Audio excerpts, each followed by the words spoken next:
My best friend never thought I could get a boyfriend, now she's thirsting all over him and trying to get slammed.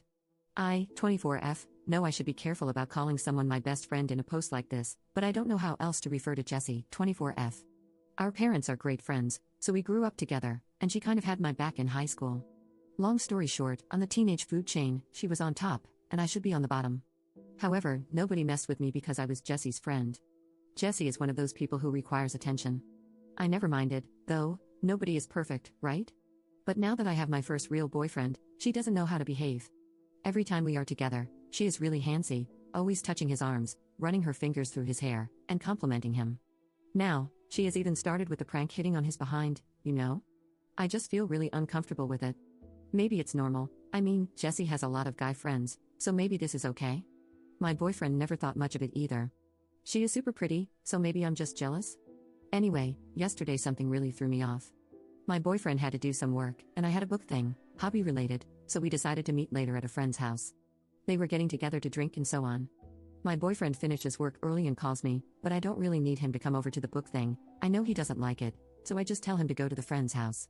Then I start getting texts from Jessie like, "Girl, you gotta come to this party now, your boyfriend is so wasted lol, we drank so much, you need to come and stop us lol, I can't behave myself if you don't get here soon," and so on. The book thing took longer than I thought, and I was just getting madder and madder. But I am a very non-confrontational person, so I deal with it. I call my boyfriend when it's over because I don't feel like going to this party anymore, but I was his ride, so I ask him if he needs me to come pick him up. He says, sure, and I get there and don't even go inside. I am ready to release the hounds of hell on him, but he gets in my car, and he is stone cold sober. I ask him if he was drinking and then show him Jessie's texts. He gets super upset and says she was lying, he wasn't even hanging out directly with her but catching up with a friend who just came back to town. He says I should have texted him, letting him know what she was saying so he could confront her about it, since you don't ever seem to be able to give that girl some boundaries, his words. Now I am thinking maybe I should talk to Jessie? But maybe she was just tipsy and annoying me because she wanted me there. I don't know, I mean, this girl was really nice to me growing up when she could have been a B-word. I don't like how she behaves around him, but at the same time, I don't want it to look like I don't trust her. Is there a polite way of going about it? Update 1. Last night, we were alone because she wanted me to help her choose clothes for an event. I was at her place, so I thought I should say something. I was very polite and just said that I knew she meant no harm, but I didn't feel good about it, so I asked her if she could tone it down. She didn't really say anything mean, but her attitude was a bit off, I think. She was looking at me in a scornful kind of way, and the way she smiled once I was done talking, it just felt weird. She didn't say anything else but okay, and we just moved on to choosing her clothes, and I left after. We were supposed to go get something to eat, but she said she was tired. I am not dumb, she was hurt. So I texted a common friend, more her friend than mine, and without getting into details, I just told him that I talked to Jess about something that was important to me but that I was afraid she may have gotten the wrong idea from it. The common friend said, look, I don't want to get involved, but you should watch it. I asked what he meant, he said, nothing, just watch it. A little while after that, he texts me back and says, changed my mind, I do want to get involved, and sends me a bunch of prints of texts going back and forth between him and Jessie. It basically starts with him asking her if the two of us had a fight because I was worried, and then just a non-stop stream of her being horrible. He was kind with his words, I don't mind him stepping in. She says I had a big mouth and was judging her behavior because I'm a prude who doesn't know how to be around guys. She claims she taught me everything I know about having a life and how dare I tell her what she can or cannot do, or how I should thank her for even having a boyfriend at all. The common friend actually called her out for being rude and no friend of mine. After the prince, he told me, I'm done with her, I give up, and you should watch it. He also said it was okay if I told her I had the prince. I didn't, though. I didn't know what to say. I mean, she is not 100% wrong, but even though I know that, it really hurts to read those. This morning I woke up and saw she texted me late at night. She says she knows Pete sent me the prince and she didn't mean to be rude, but it's ridiculous that I am jealous of her because if she wanted my boyfriend, she could just have him. She even said, you want me to prove it? She ends it with kisses and a joke. So I don't know if she was being playful, apologizing, threatening, or being pragmatic. I haven't answered her yet. I don't know what to say. Should I even say something? Or should I just let it go? Update 2. Turns out she already went after him. I was stupid.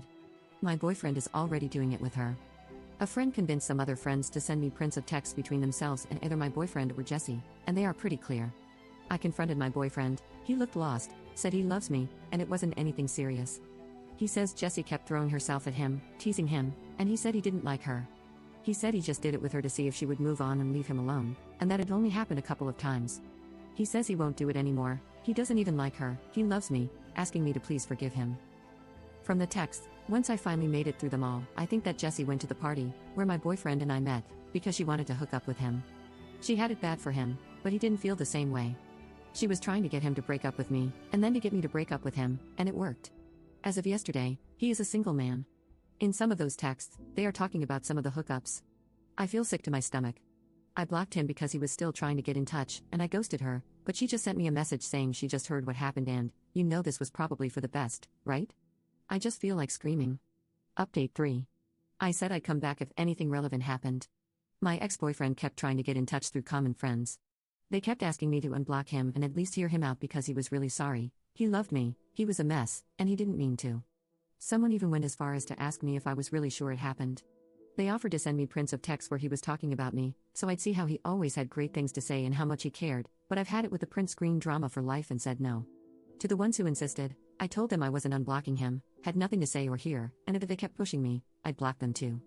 I ran into my ex-boyfriend at this book thing I often go to. Maybe I'm being presumptuous, but I think he went there for me. He didn't really have any business there, but I'm just speculating really. He asked if I had a few minutes for coffee, and I said I was late, so he walked me to my car. He looked so good and smelled great. He was so sweet, even wearing his hair the way I like it. I feel horrible because even after everything, I still like him. He apologized some more, said he knew I needed time and space, but asked if I'd consider giving him another chance because he would wait for me. He said he would never talk to Jessie again and would act like they had restraining orders against each other, and I just found it really funny how everything he was saying required me trusting him, which I don't. So I told him I wasn't interested anymore, and he should move on. I wish I said something snappier or wittier, but I had nothing. This was Saturday, and I haven't heard from him or friends since. I think that was that. Jessie also kept trying to talk to me. Like I told some of you in comments, I had a trip coming up. It would have been me, Jessie, my ex-boyfriend, and a few other friends. Since Jessie couldn't afford it, my parents paid for most of her expenses. She must have remembered this right after everything went down and panicked because I had everything like vouchers, confirmation emails, credit card info, etc. I didn't block her at first because I admit I was having some fun watching her despair. I talked to my mom, and she was amazing. She told me I should cancel everything, even if it cost us money. It was fine, so I did. And for one last bit of print screen drama, I printed all the emails I got confirming cancellations and sent those to Jessie with the word bye before blocking her. My roommate has been amazing. We were never really close, and now I don't even know why. She canceled plans with her friends to stay with me and invited me to go out with them next weekend. A few of you suggested I see a therapist, and I did. I really liked it. It was just one appointment, and I mostly just talked, but it felt good. She gave me homework. She talked a little about unhealthy and abusive relationships and asked me to think about my friendship with Jessie and try to point out what was healthy and what was unhealthy about it. It made me realize she was never really my friend. She was taking advantage of me for years, and she even had me thanking her for it. The therapist also told me about this saying, and I think it was called the narcissist's prayer, which goes something like, "That didn't happen. If it did, it wasn't my fault. If it was, I didn't mean it. And if I did, then you deserved it," which is totally how Jessie is handling this entire thing now, so good riddance indeed. And a final piece of gossip, Pete talked to me yesterday. He checks up sometimes. He's a good guy, and again, he likes guys, in case someone is still thinking this might turn into a romantic comedy. He said Jessie was super sure that since I broke things off, she and Dean would hook up right away, but apparently, he doesn't have the same plans, and that freaked her out over the weekend. Pete says he really is a mess and went out drinking hard for 4 nights in a row to the point he had to be carried home by his pals. And yesterday, they all went out for lunch at this burger place. Jessie was going to run her fingers through his hair or something, and he just pushed her away and told her to stop and never touch him again. Great that now he manages to do that, huh? I guess, in the end, he really did like me in his sick way. The thing is, I don't want to be with someone who likes me in a sick way. I want to be with someone who likes me in a healthy way, and I think I deserve that.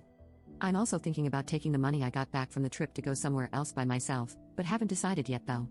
Anyway, this will be the final update on this, as it is unlikely that I will have anything new to add. Now, I think I just need time to heal and let go, you know.